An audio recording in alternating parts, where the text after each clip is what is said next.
How did 1980s Formula One cars reach speeds of 230 miles per hour without exploding? In this video, let's uncover how the engineers of this wild era shaped Formula One as we know today.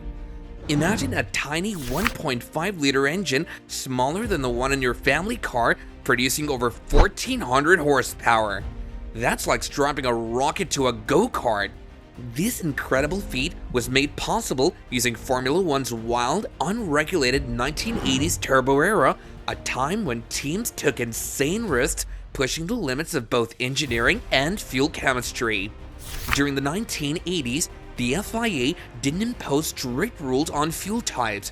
This lack of regulation allowed teams to experiment with rocket fuel-like concoctions that were far beyond what you'd find in a road car. The turbocharged 1.5-liter engines of the 1980s were marvels of engineering, but they were also ticking time bombs. Turbochargers worked like supercharged lungs, forcing extra air into the engine's cylinders. But more air meant more fuel was required, and that's where exotic blends like toluene came in.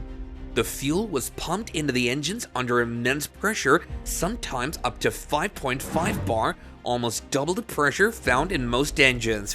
In fact, qualifying engines often exceeded 1,000 horsepower, and in some cases, they topped 1,400 horsepower. If there was no specific rules forbidding it, why not take advantage of it?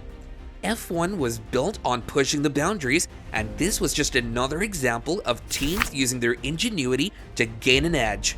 The chaos of this era reached its peak during the 1985 San Marino Grand Prix.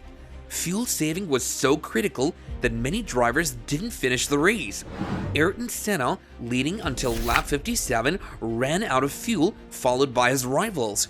Alain Prost, who eventually won the race, was disqualified for running out of fuel on the cool-down lap.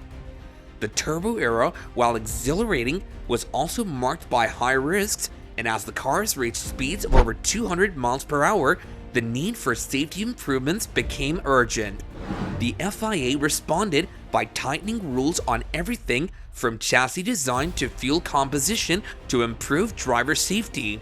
Today, Formula One has moved away from the turbo era, with the FIA mandating that cars use fuels closer to regular petrol. However, the legacy of that era continues. Modern F1 teams work with fuel companies like Shell and Petronas to create blends that maximize performance and efficiency while minimizing environmental impact.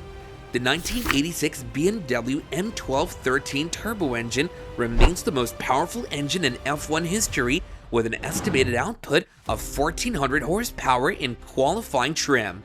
This tiny 1.5-liter engine, the size of a modern compact car's engine, was a marvel of engineering. Its power, combined with the advanced fuel mixtures and turbocharging, changed the world of motorsport.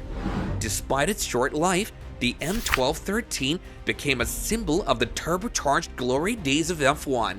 The costs associated with these fuels were astronomical.